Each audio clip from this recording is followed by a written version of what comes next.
नाहीये, पापाचंही दुःख नाही, गर्भवासाचं दुःख साधू संतांच्या जीवनामध्ये नसतं. गर्भवासाचं दुःख तुम्हाला आणि मला काय सांगू, गर्भीची यातना मज भोगिता नारायणा मांस मळमूत्र दाना तुझं क्षणोक्षणा ध्यात असे. पण साधू संतांच्या बाबतीत हा जिआर लागू होत नाहीये. प्रमाण घ्या, गर्भवासी दुःख नाही येता जाता हृदय असता नाम तुझे. बर जाऊ द्या, एवढा मोठा दुष्काळ पडला, गावची पाटीलकी गेली, गावची शावकारकी गेली, अहो बायको अन्न करता मेली, तरी पण 4092 अभंगामध्ये तुकोबराने कुठंच पांडुरंग परमात्म्या समोर आपल्या संसाराचं दुःख व्यक्त नाही केलं. महाराज बायको गेली तर बरं झालं म्हणले, शावकारकी गेली तर काय म्हणले, बरं झालं म्हणले, पाटीलकी गेली बरं झालं म्हणले. हा, काही अभंग तुम्हाला असे पाहायला भेटेल की संसाराच्या तापे तापवलो मी देवा करिता या सेवा कुटुंबाची. हा विभाग वेगळा आहे आणि हा विभाग वेगळा आहे. पण तुकोबराच्या जीवनामध्ये एवढं संकट आहे, एवढी परिस्थिती हालाकीची आहे, हे ज्या वेळेस माझ्या छत्रपती शिवाजी महाराजांना कळालं. आता राजा आहे, एक सूत्री कारभार आहे, अख्ख्या महाराष्ट्राचा एकमेव राजा म्हणजे छत्रपती शिवाजी महाराज.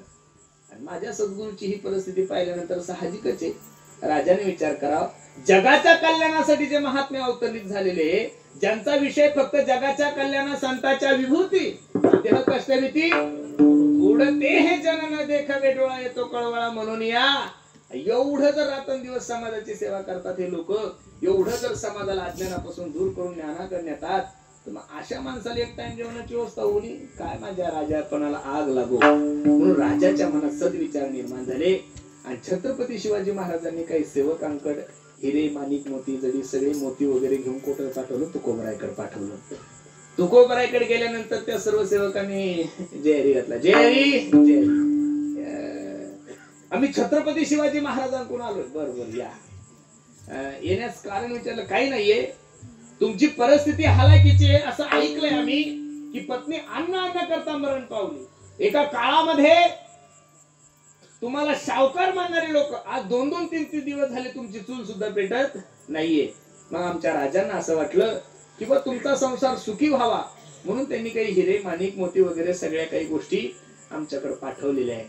तुकोबरायने मनातल्या मनात विचार केला, ज्या गोष्टी तर कधी मनातच आल्या नाही त्या देवाने माझ्यासाठी उपलब्ध का केला. कारण देवाचा तो स्वभाव असा आहे, मनाचे संकल्प पावविल जरी राहे बुद्धी त्याचे पायी किंवा याचे पायी. बरोबर आहे का नाही.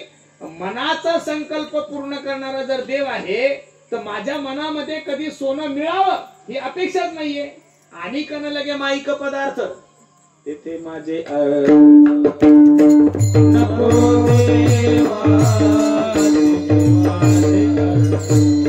नको देवा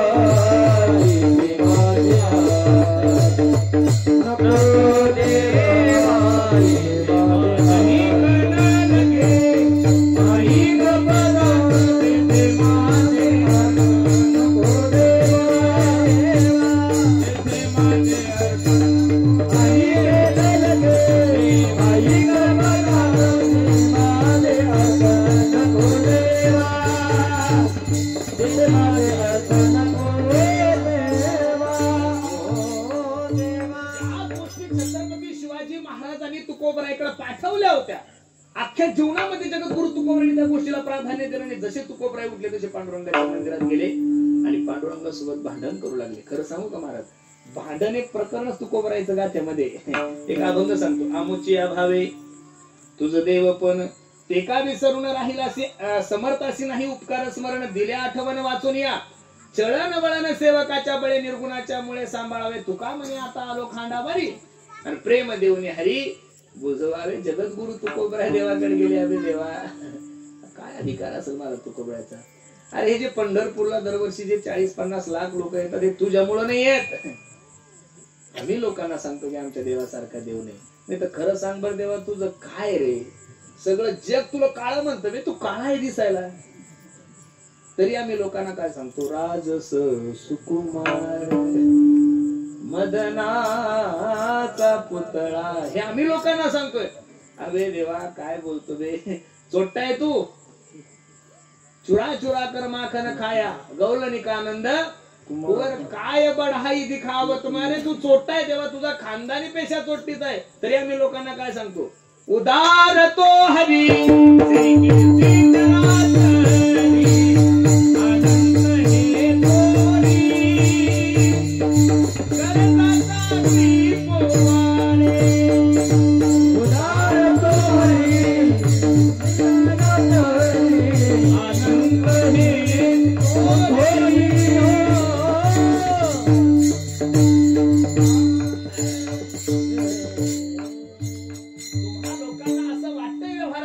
ना की आता पक्षामध्ये बंडखोरी व्हायला लागली. हा, पहिली बंडखोरी आमच्या संप्रदायात व्हायले, पण तुकोबरायनं बंडखोरी देवासाठी केली होती. आताचे बंडखोरी सत्तेसाठी करतात.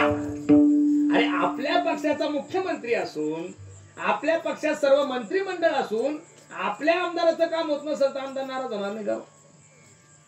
एखादा कार्यकर्त्याने साहेबाला शिवाय दिल्या का म्हणून दिल्या? साहेब रात्रंदिवस मी तुमच्या सोबत आहे, मी माझ्या शेतीचा विचार केला नाही, लेकरा बाळाचा विचार केला, तुम्ही फोन केला की मी तुमच्यासाठी आहे, पोलिसाचे ढोंगणार चपके खायला मी, रस्त्यावर टायर जाळायला मी, आणि तिकिटाच्या टायमाला तुम्ही दुसऱ्याला तिकीट देता. मग बंडखोरी जी होती ना ती याच्यामुळे होती. तुकोबराय सांगता देवा रात्रंदिवस तुझ्यासाठी आम्ही प्रयत्न केले. बरं, हे काही तुकोबरायनी देवाला सांगितलं असं नाहीये, गवळणी सुद्धा देवाला असं सांगतात. निळोबारायचे गवळण किती सुंदर आहे पहा. याचे लागी ओ ते जियले भोग, याचे लागी ओ केले नाना याग, याचे लागी ओ अष्टांगादी योग, याचे लागी ओ विषयाचा त्याग, जन्मोजन्मांतरी केली हे सूचना. देवा एका जन्मात नाही, मागे बहुत जन्मी हेची करीत आलो, एवढ्यावर थांबल्या नाही गवळणी. याचे लागी ओ मंत्र जप केला, याचे लागी ओ वेदांत पाहिला.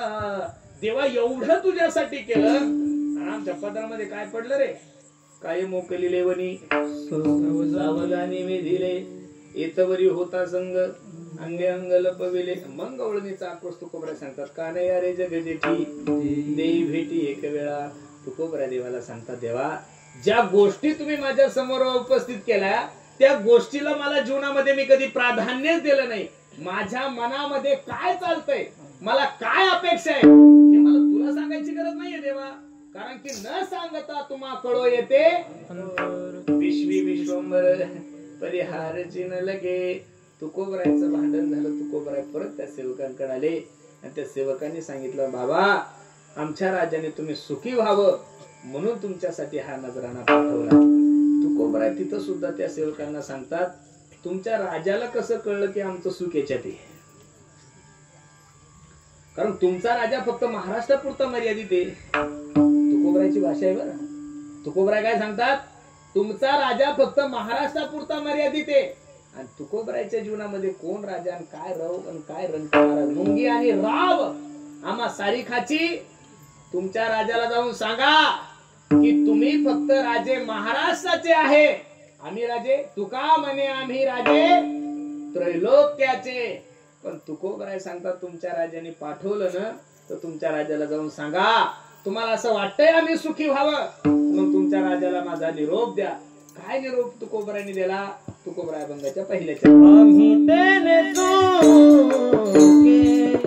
आम्ही तेने चुके, आम्ही तेने चुके, आम्ही तेने चुके, आम्ही तेने चुके, आम्ही तेने चुके,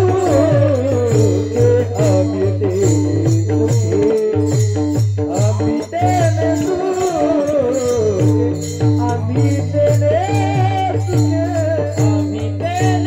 चुके,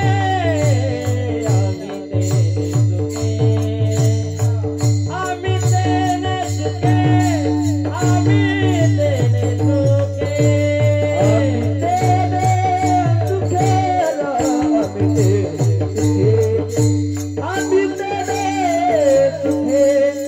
तेने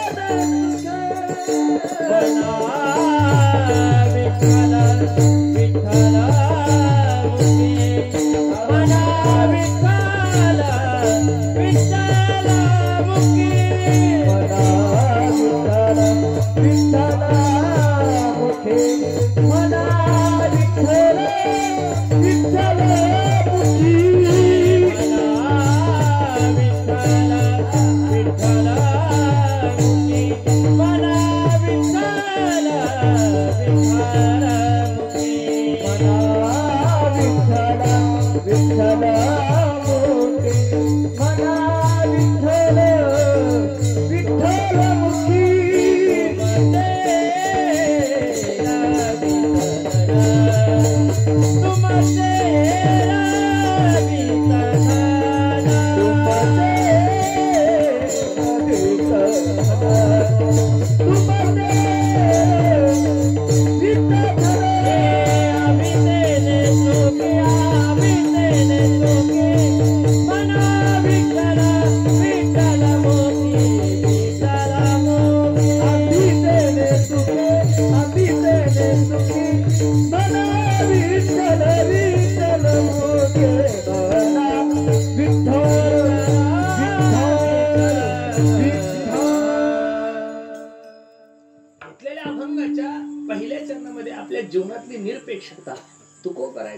सेवकांसमोर प्रकट करतात. अहो ऐका ना, तुमच्या राजाला असं वाटतंय आम्ही सुखी व्हावं, मग तुम्ही राजाला निरोप द्या, आम्ही तेने सुखी म्हणा विठ्ठल विठ्ठल मुखी.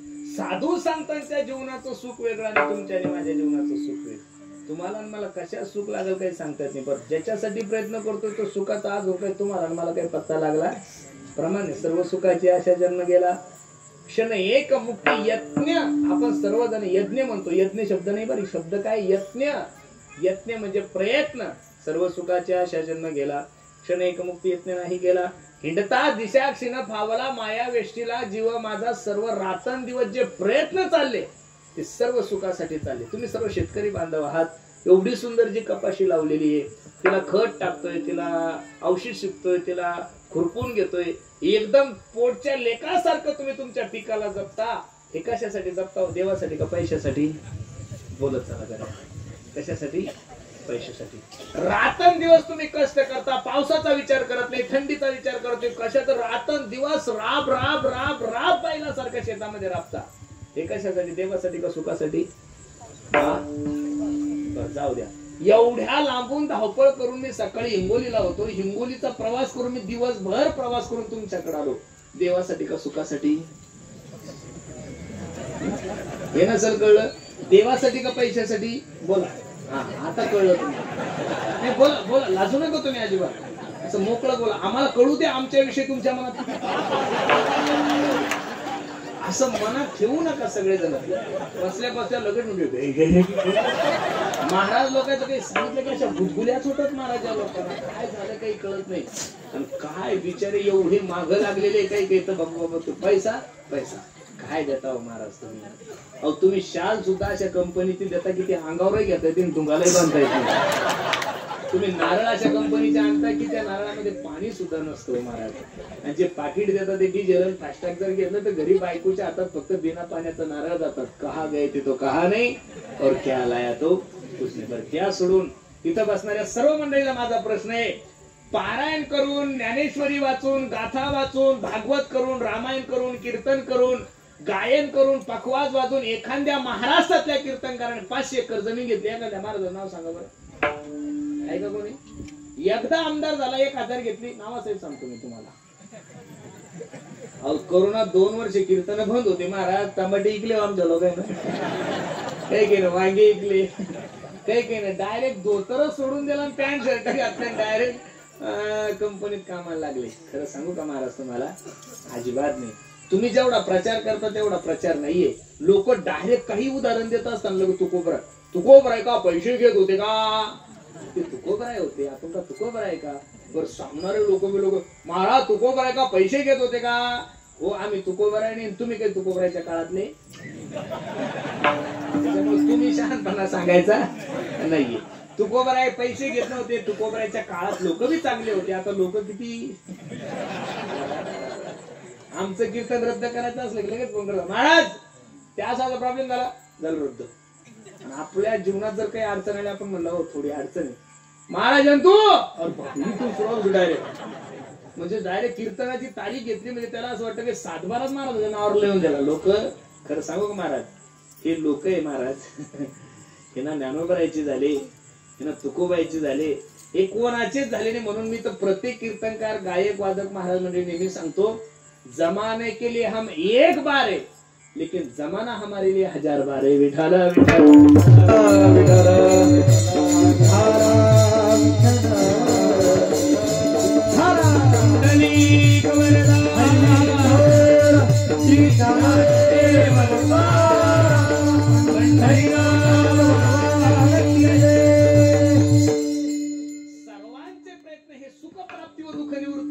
दुःखद भजते तुम सुखम सर्व आय रुचते.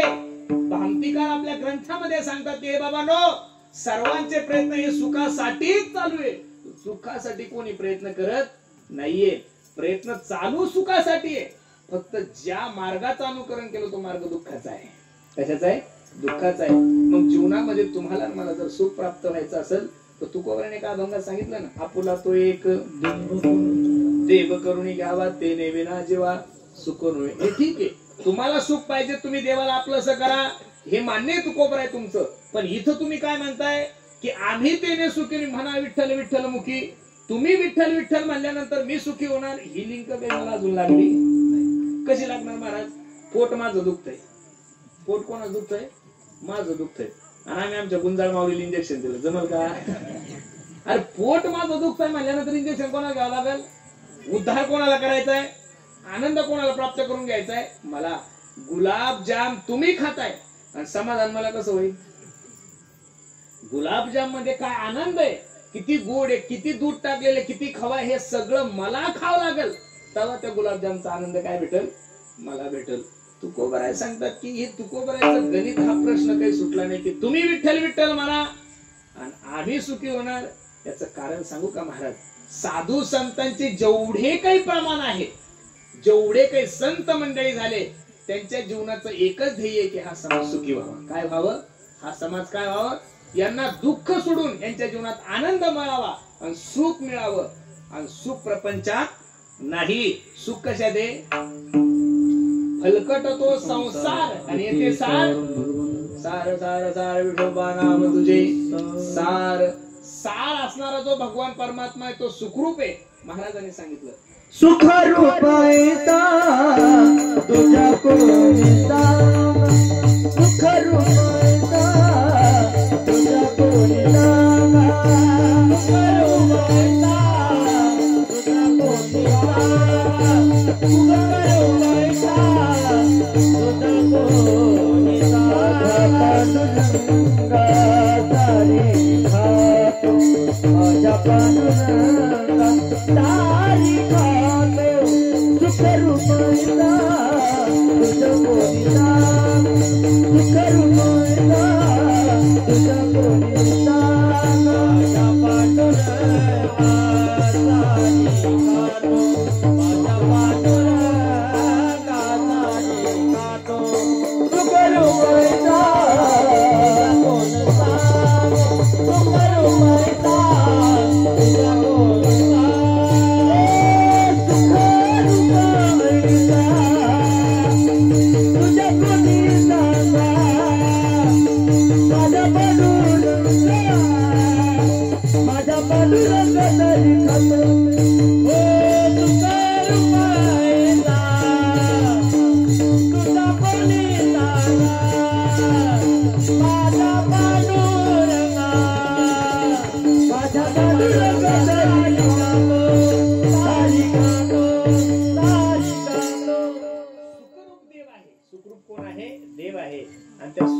असणाऱ्या भगवंताचं जर तुम्ही भजन केलं तर निश्चित आम्हाला काय होईल? आनंद येईल, आम्हाला सुख वाटेल. आम्ही तेने सुखी म्हणा विठ्ठल विठ्ठल मुखी.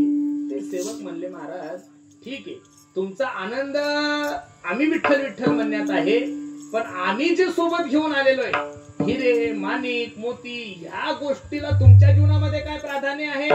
तुकोबराय सांगतात आहे ना प्राधान्य. काय प्राधान्य तुम्ही आणलेल्या गोष्टीला? तुकोबराय बंगाच्या तुमचे विघ्नधाम, तुमचे तुमचे विघ्नधाम, तुमचे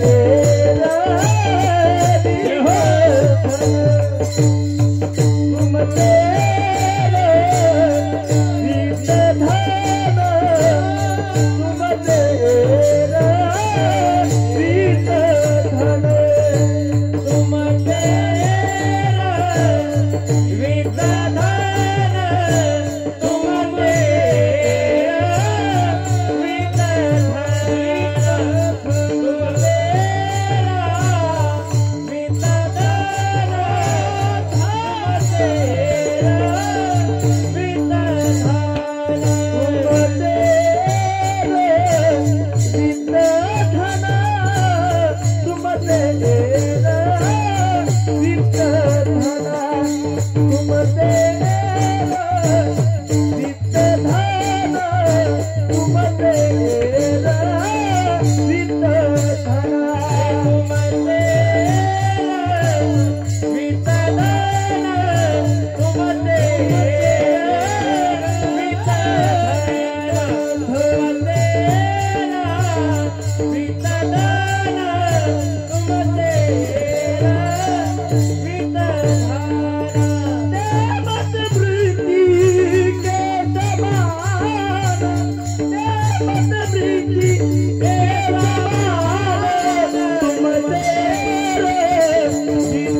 तुमचे एरवित्त धन ते मज मृत्तिके सम. माती मोल किंमत आहे आमच्या जीवनामध्ये. हे प्रमाण कमी वाटत असेल तर दुसरं तुकोबरायचं प्रमाण.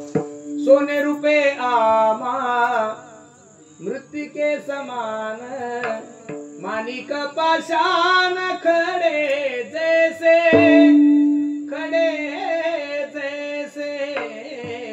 जेवढे काही साधू संत या वारकरी संप्रदायामध्ये झाले ना महाराज, त्यांनी आपल्या जीवनामध्ये सोन्याला, हिरे, माणिक, मोतीला मातीपेक्षा खालचा दर्जा दिलाय.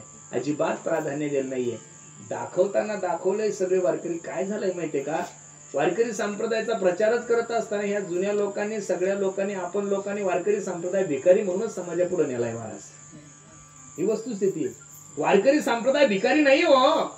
वारकरी संप्रदाय सारखा श्रीमंत संप्रदाय या विश्वाच्या पाठीवर पाहायला भेटणार नाहीये. कोणता साधू गरीब आहे? मला एक साधू दाखवा की तो गरीब आहे. कसं गरीब असू शकतो? आपण घेऊ पहिले तुकोबराय. कसे गरीब तुकोबराय असतील? छत्रपती शिवाजी महाराजांसारखा राजा ज्यांच्या कीर्तनाला येऊन बसत होता, सोने, हिरे, माणिक, मोती घेऊन नजराना जर तुकोबरायकडे घेऊन जात होते, तुकोबराय गरीब कसे समजायचे? नाही नाही. नाथबाबाची तो उघड श्रीमंती नामदेवरांनी वर्णन केलेले की सकळ संता माझे राजा स्वामी एकनाथ माझा. पण नाथबाबा सुद्धा श्रीमंत आहे, तुकोबराय सुद्धा श्रीमंत आहे. काय म्हणतील ज्ञानोबराय? ज्ञानोबरायच्या संपत्तीचं काय वर्णन करायचं? जयाची हे द्वारी सोन्याचा बिंबळ अंगी ऐसे बळ रेडा बोले. काय म्हणतील नामदेवराय? अहो नामदेवरायसारखा सुद्धा श्रीमंत माणूस कोण असेल? रातन दिवस पांडुरंग परमात्मा ज्या महात्म्याच्या घरी आहे, ज्या महात्म्याच्या हाताने जगाचा मालक नैवेद्य खातोय, ज्या महात्म्याच्या हाताने, आता मला एक सांगा, पांडुरंग परमात्माची बायको कोण आहे? लक्ष्मी. कोण आहे? लक्ष्मी. रुक्मिणी म्हणा. लक्ष्मी कोणाची बायको आहे? देवाचीच आहे. मग आता देव नामदेवरायच्या घरी म्हणल्यानंतर बायको कुठे जाणार आहे? हा, पांडुरंगाला सोडून ती कुठे जाणार नाही ना. काय सांगू तुम्हाला, लोक लक्ष्मी मिळावं म्हणून लोक कोणाची सेवा करतात? देवीची सेवा करतात, लक्ष्मी मातेची पूजा करतात. पण खरं सांगू का, ज्यांनी ज्यांनी पांडुरंगाची सेवा केली त्याला लक्ष्मीची गरजच राहिली नाही. कारण जिथं जिथं पांडुरंग जातो तिथं त्याच्या बायकोला यावंच लागतं, इच्छा असो नसो. आता नामदेवरायच्या घरी जर जगाचा मालक येऊन नैवेद्य खात असेल, जनाबाईची वेणी विसरत असेल, त्या नामदेवरायकडे काय गरिबी? पण दाखवताना दाखवले. आता ते तुम्ही सर्वांनी चरित्र ऐकलं. परिसा भागवतांची पत्नी नामदेवरायच्या घरी आली. सर्वांना चरित्र ज्ञात आहे. नामदेवरायची परिस्थिती हालाकीची होती. आता मैत्रीण परिसा भागवतांची पत्नी असल्यामुळं तुझी परिस्थिती पाहून वाईट वाटतं ग, खूप हालाकीची परिस्थिती. असं काम कर, आमच्याकडे परीस आहे, तो परीस लोखंडाला लावला की लोखंडाचं सोनं होतं. इथेही लोक शंका घेतात. पण शंका घेऊ नका, लोखंड माझ्याकडे भरपूर आहे, तुम्ही परीस घेऊन या. आपण कीर्तनात सिद्ध करू. बरोबर आहे का? आता सोनं परीस लोखंडाला लावलं की सोनं होतं. परिसा भागवताच्या पत्नी नामदेवरायच्या पत्नीकडे तो परीस दिला. आता महिला मंडळीला किती सोनं आवडतं आपण कीर्तनात काय सांगणार आहे महाराज? बयाला सोनं किती आवडतं? ज्या दिवशी तुम्ही बाई असाल त्या दिवशीच आपल्याला कळत. तसं कळणार? आपल्या तिकडे एखादी म्हैस पळायला लागली तिच्या गळ्यात आपण लोड न देतो. काय म्हणतो त्याला? लोड नच म्हणतात ना. तुमच्या तिकडे काय म्हणतात त्याला? लोड न. असं एखाद्या मायमाला लूब करा, त्याला म्हणा बाई 25 नाही 75 किलो सोन्याचं लोड नाही. बाईची मान मोडल पण जात नाही म्हणणार नाही. एवढं सोनं आवडतं महाराज, खूप सोनं आवडतं. आता परिसा भागवताच्या पत्नीने तो परी त्याला सगळं घोर सोन्याचं केलं. नामदेवराय सायंकाळच्या टायमाला आले. अगे ते काय आहे सांगितलं. परिसा भागवताची पत्नी आली होती. आपल्या हालाकीची परिस्थिती पाहिल्यानंतर तिनं परीस दिला. मी हे सर्व घर सोन्याचं केलं. कुठे आहे तो परीस? जसा नामदेवराने परीस घेतला कुठं फेकून दिला? चंद्रभागेमध्ये, वाळवंटात फेकून दिला. आता परिसा भागवत घरी येण्याच्या अगोदर परीस परत द्यायचा हे ठरलेलं अग्रीमेंट होतं. अग्रीमेंट काय ठरलेलं होतं? माझा नवरा घरी येण्याच्या अगोदर तुला जेवढं सोनं करून घ्यायचं ते घे आणि माझा परीस मला परत दे. सायंकाळचे 7 वाजले तरी परीस देत नाहीये. परिसा भागवत आले. का हो? माझ्या पत्नीने तुम्हाला परीस दिला होता सोनं करण्यासाठी, तुमची परिस्थिती नाजूक होती. परीस कुठे? नामदेवरायने सांगितलं तो परीस मी वाळवंटात फेकून दिला. रागवले. नामदेवरायने परिसा भागवतांचा हात धरला आणि कुठे घेऊन गेले? चंद्रभागेमध्ये गेले. चंद्रभागेच्या वाळवंटात गेले. वाळवंटातून जे खडे उचलले, परिसा भागवतांना सांगितलं तुमचा जो परीस तो उचलून घ्या. उदाहरण संपलं माझं. कीर्तनाकडे या. अरे परिसाचा स्पर्श लोखंडाला झाला, तो लोखंडाचं सोनं होता. हा परिसाचा स्वभाव आहे. पण नामदेवरायचं जीवन किती अलौकिक आहे महाराज. नामदेवरायचा स्पर्श खड्याला झाल्यानंतर ते खडे सुद्धा परीस होतात, आणि त्यांना तुम्ही गरीब कसं म्हणणार आहे. म्हणून साधू संतांसारखे श्रीमंत या जगामध्ये कोणीच नाहीये. उलट ज्ञानोबरायाने आपल्यासारख्या साधकांना तर सांगितलं, राजे याची कांता काय भीक मागे. परमार्थ माणसानं ऐश्वर्यात केला पाहिजेत. अरे 2 तासाच्या लग्नासाठी, आपल्या शंभड्या पोरीच्या लग्नासाठी बाप 2 तासासाठी 25 लाख रुपये खर्च करतो. किती? 25 लाख. मग आपल्या स्वतःच्या पोरीच्या लग्नासाठी जर 25 लाख रुपये खर्च करतात, तर सप्ताह हलकटावानी का करायचा. लोक सप्त्यातच ऍडजस्ट करून घ्या म्हणतात. महाराज या वर्षी वातावरण खूप खराब आहे, ऍडजस्ट करून घ्या. मी तर त्यांना ऑफरच दिलेली, या वर्षी द्या, पुढच्या वर्षी ऍडजस्ट करू. बरोबर आहे का? परमार्थामध्ये अरे ज्यानं दिलंय त्याच घेऊन कोणाला द्यायचंय? त्याला द्यायचंय. तुम्ही कुठून आणलेले? देह हे काळाचे, धन कुबेराचे, तेथे मनुष्याचे काय आहे. गोदावरीला स्नानासाठी गेले, गोदावरीच पाणी घ्यायचं, कोणाला समर्पित करायचं? तुम्ही कुठून आणलं पाणी? अरे भगवंताने निर्माण केलेल्या सृष्टीमधलेच गुलाबाचं फुल घ्यायचं, आणि ते फुल कोणाला समर्पित करायचं? अरे मग त्याच घ्यायचं, त्याला समर्पित करण्यासाठी माणसाने एवढा का चिंगूसपणा करावा. विठाला विठाला. माझ्या जीवनातला अनुभव सांगतो, तुम्ही देवासाठी संतासाठी खर्च करा, देव तुम्हाला कोणत्याच गोष्टीची कमी पडू देत नाही. भारतामध्ये सगळे लोक गरीब आहे, पण जैन आणि मारवाडी कधीच गरीब दिसणार नाही महाराज तुम्हाला. का? त्याने 100 कमावले तर 40 तरी कमीत कमी गोमातेसाठी, अन्नदानासाठी खर्च करतील. मुस्लिमांनी 10-100 कमवू द्या, ते 5-10 रुपये देवासाठी खर्च करल, लाल्लासाठी खर्च करल. आपले लोक एवढे विचित्र आहे महाराज, हे सप्त्यात जरी गेले तरी चपला चोरतात. ज्याला खायची सवय आहे ना महाराज, धरिता ही परी, त्याला दिंडीचा अध्यक्ष करा तरी खाणार, त्याला संस्थांचा अध्यक्ष करा तरी तो खाणार, त्याला ग्रामपंचायत सरपंच करा तरी तो खाणार.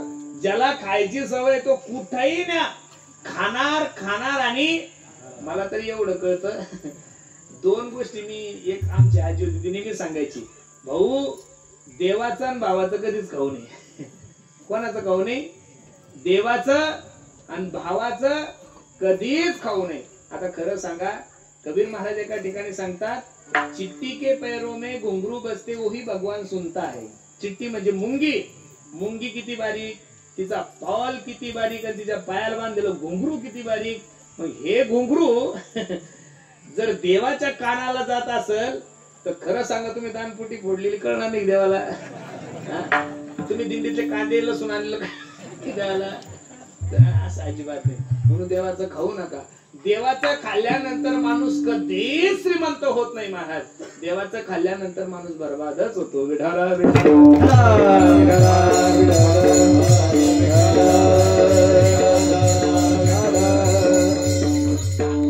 जीवनामध्ये या गोष्टीला अजिबात प्राधान्य दिलं नाही. का?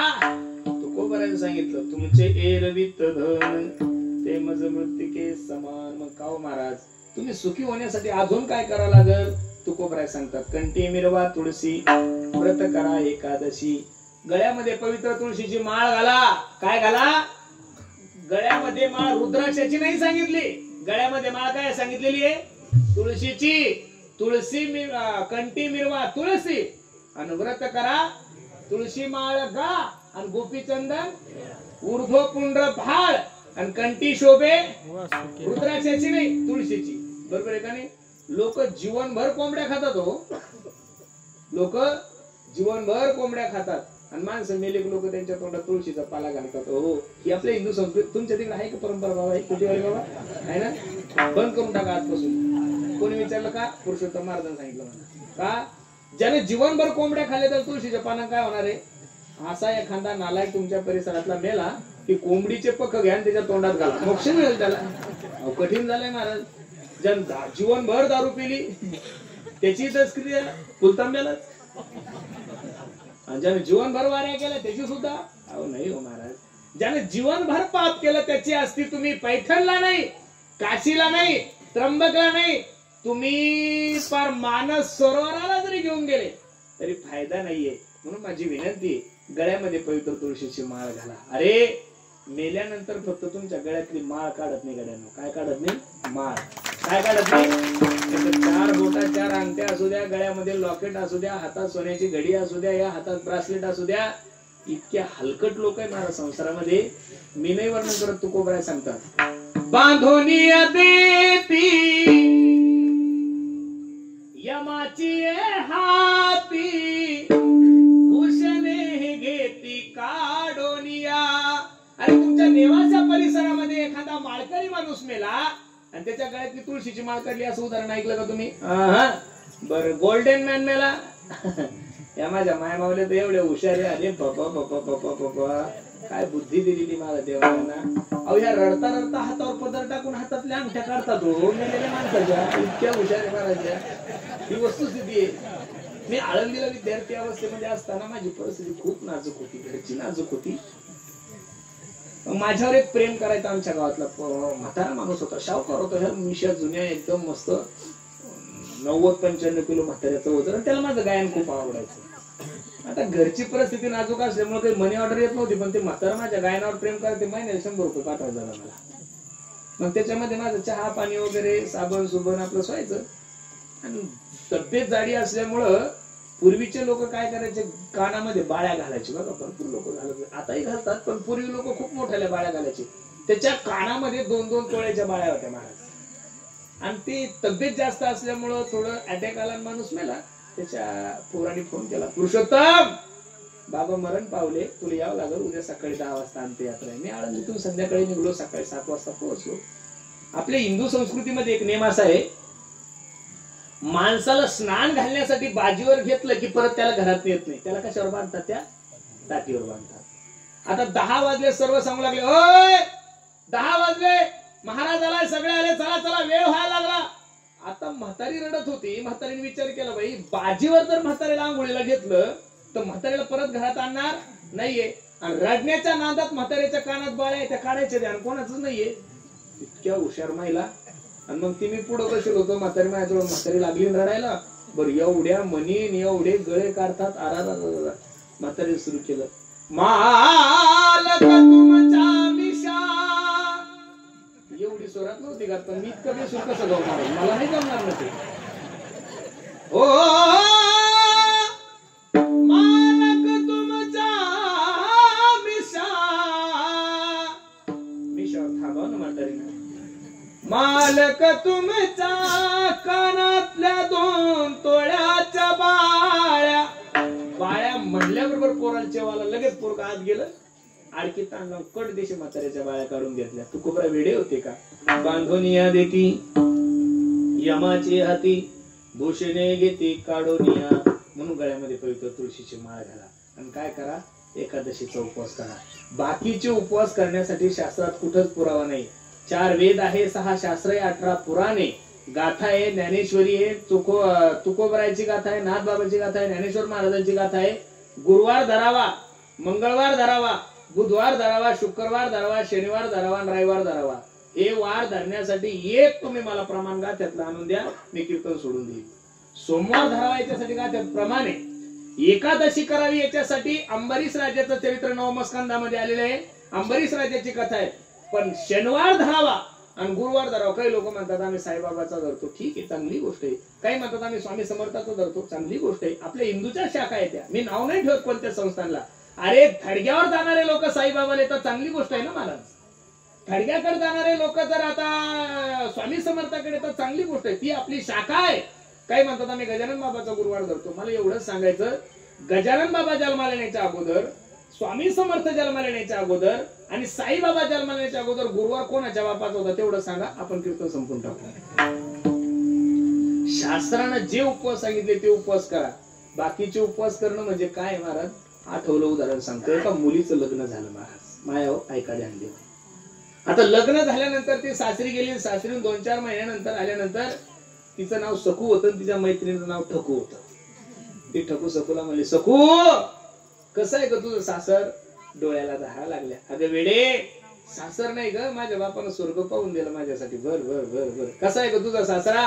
काय माझ्या सासऱ्याचं वर्णन करू का ठकू, मला वडिलापेक्षा जास्त जीव लावतो. बर सासू ग, सासू तर पोटच्या लेकीसारखे जीव लावते. बर बर बर. आणि देर ग, काय त्या देराचं वर्णन करायचं, मला सख्या बहिणीसारखं जपतो. बर ननंद, नंतर मला बाबा मोठ्या बहिणीसारखा आदर देते. सर्वांचं विचारलं त्या ठकून आणि अर्धा तासानंतर ठकू म्हणली का बाई तुझा नवरा ग.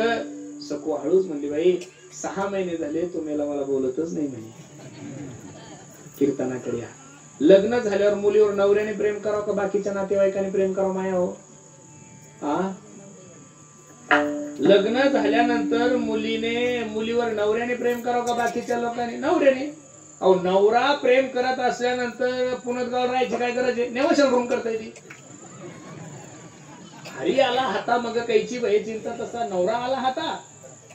मग म्हातारा मरो का म्हातारी मरो काय घेणं नाही. मग डायरेक्ट संभाजीनगरला रूम करता येईल, पुण्याला करता येईल. बरोबर आहे का नाही? त्यासाठी कोण प्रेम करावं लागल? नवरा. अख्खं घर त्रास देऊ द्या आणि सायंकाळी नवरा आल्यानंतर त्यांनी एवढं म्हणते ए आता नको काळजी करू मी आहे ना तुझ्यासोबत. तिला काहीच वाटत नाही. मला सासू वाटत नाही, काही सासरा वाटत नाही, काही देर नाही, नणंद नाही, भावजाई नाही. बरोबर आहे का नाही? मग लग्न झाल्यावर मुलीवर प्रेम कोणी करावं? कोणी करावं? बोला नाही बाबा हो. कोणी करावं? अर्ध पाकिट घ्या पण बोला ना काही. तुम्ही लाजता काय एवढं? लग्न झाल्यावर मुलीवर प्रेम कोणी करावं? नवऱ्याने. कोणी करावं माया हो? नवऱ्याने. तसं नवरा म्हणजे एकादशी आहे. नवरा म्हणजे काय आहे? बोला बोला. नवरा म्हणजे एकादशी. आणि सासू सासरे देर भावजाई नणंद मंगळवार बुधवार गुरुवार शुक्रवार शनिवार यांचा मेळच नाही महाराज. एकादशी केल्यावर चिल्लर उपवास करायची काय गरज आहे? हरी आला हातान मग घ्यायची. शास्त्राने जे सांगितलं ते करा. मनाने शहाणपणा केला ना मनोमार्गे गेला तो मनानं करूच नका. आवडे देवाशी सांगितलेलं, सबडे देवाशी नाही. आवडे देवाशी तू ऐका. नामाचा उच्चार रात्र दिवस म्हणून एकादशीचा उपवास करा. मला तर हसू येतं. आता नवरात्र संपली 2-3 दिवस झाले. असे काही नग पाहायला भेटले या नवरात्रात. जे 12 महिने धाब्यावर असतं ते 9 दिवस बिना चपलीचं फिरतोय. अरे बापरे बापरे बाप. नुसते बटाटेच काय खातय, नुसत्या बकरीच्या भाकरीच काय खातय. मी खरं सांगू का 9 दिवस तुम्ही भोंगळे बी फिरले तरी देवीची कृपा तुमच्यावर होणार. 12 महिने बोकडे खातो नालाय का? 9 दिवस बिना चपलीचा फिरतो. कोणी सांगितलं तुम्हाला? शुक्रवारी बोकडा खातो लगेच शनिवारी जय हनुमान. आता बापान ठेवलं ना एवढा परवडतो. सोपा आहे महाराज. आयुष्य चाललंय आमचा अजून आमचा ताळा जमीन आणलं की तुम्ही एका दिवसात. एवढं सोपं नाही. मनी नाही भाव म्हणे देवा मला देव अशाने पावायचा नाही रे. देव बाजारचा भाजीपाला नाही रे. अजिबात नाही. नवरात्रात कीर्तन करूच नाही महाराज. माझं तेवढं अवघड झालं. एका ठिकाणी माझं कीर्तन होतं. पहिल्या दिवशी गौतम पाटील. पहिल्या दिवशी कोण? गौतम पाटील. दुसऱ्या दिवशी पुरुषोत्तम पाटील. तिसऱ्या दिवशी सायली पाटील. 2 महिन्यामध्ये काय दिवे लावायचे महाराज? काय कीर्तन करायचं, काय प्रमाण म्हणायचं, काय श्लोक सांगायचे. त्या दोघीनं अगोदर धिंगाणा घातल्यावर माझे कीर्तन काय करणार लोकांना कठीण काळ झालेला आहे. म्हणून खरं सांगू का लोक काहीही करायला लागले. लोकांचं कठीण झालं. अरे आदिशक्ती आहे ती, जगत जननी आहे. तिच्या समोर जर तुम्ही नाव तमाशातल्या महिला नाचत असाल तर मी पांडुरंगाची शपथ घेऊन सांगतो तुमच्या 10 पिढ्या नरकात गेल्याशिवाय राहणार नाही महाराज. नाही केलं पाहिजे. म्हणून एकादशीचा उपवास सांगितलाय ना तो करा. व्रत एकादशी करीना काही हरणे श्रीमुखी ना. म्हणून एकादशी करा. काय करा? कंठी मिरवा तुळशी व्रत करा एकादशी. तुमचे रवित धन ते मज मृत्तिके समान. ढोब्बा जय जय ढोब्बा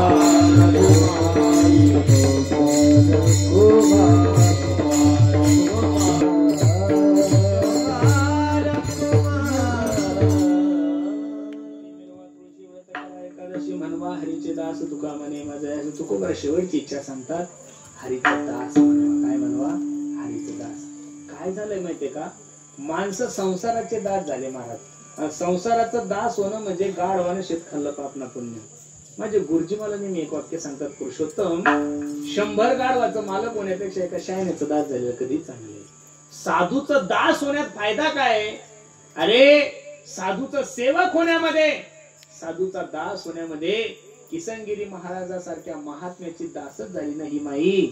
म्हणून तर मंदिर झालंय ना महाराज. काय झालंय? मंदिर झालं. साधूचं दास झाल्यानंतर रेड्याची समाधी आहे.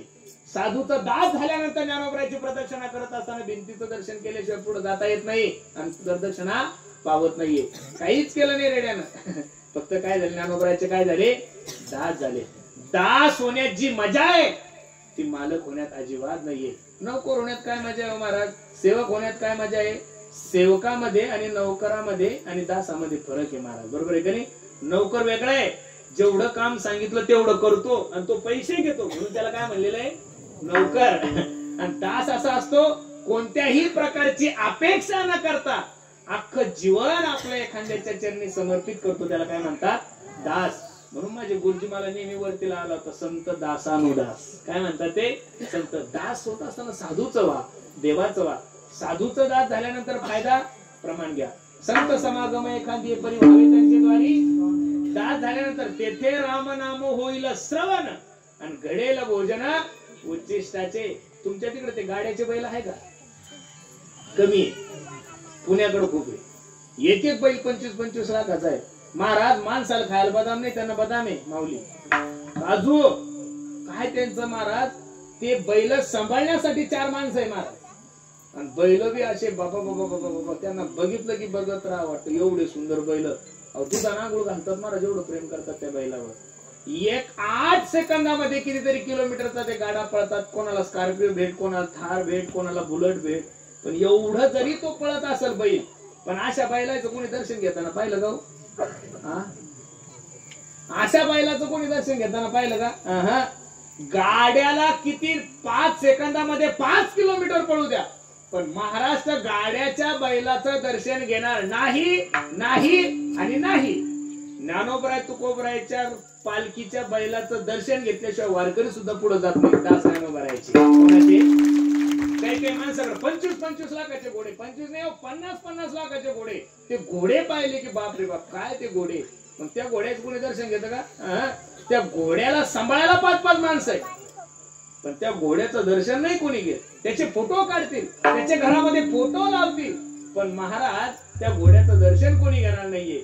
पण तुकोबारायचा ज्ञानोबरायचा घोडा जोपर्यंत ज्ञानोबराय तुकोबरायचं दर्शन घेत नाही तोपर्यंत पालखीचं प्रस्थान होत नाहीये. दास कोणाचे झाले, ज्ञानोबरायचे. दास कोणाचे झाले, तुकोबरायचे. म्हणून तुकोबरायचा महा सांगतात त्या सेवकांना, जाऊन सांगा तुमच्या राजांना, मनवा हरीचे दास तुका म्हणे, माझं हे काही अपेक्षा नाही आमची, देवाचं दास व्हा. देवाचं दास झाल्यानंतर फायदा, तेरी बिगडी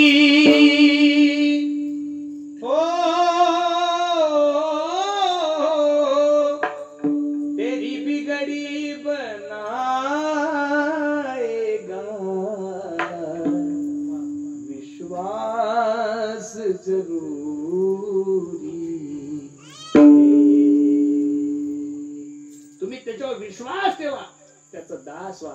अरे आपल्या बायकांनी काय केलंय आपल्यासाठी, फक्त गळ्यामध्ये मंगळसूत्र घातलंय आणि तुमच्या नावाचं कुंकू लावलंय आणि त्यांनी ठरवून घेतलं की आता जीवनभर मला यांचा दास, यांची पत्नी म्हणून राहायची. किती जरी मोठं संकट आलं तर आपल्याला त्यांच्यासाठी उभं राहावं लागतं का नाही. कोरोनाच्या काळात कीर्तनं बंद होते तरी त्यांच्या जेवणाची व्यवस्था करावी लागली. कोरोनाच्या काळात कीर्तनं बंद होते तरी त्यांच्या खाण्यापिण्याची व्यवस्था करावी लागली, हॉस्पिटलची व्यवस्था करावी लागली. सगळं घर चालवावं लागतं. मग व्याजानं जरी काढलं त्यांना काही ताण नाही. तेव्हा म्हणजे बशी सारख्या बसेल असतात ना, ते एवढ्या भाग्यवान आहे. अरे बाप रे बाप, महिलांसारखं भाग्यवान जगात दुसरं कोणीच नाही महाराज. एवढं सरकार अडचणीत आहे तरी त्यांची योजना बंद नाही झाली.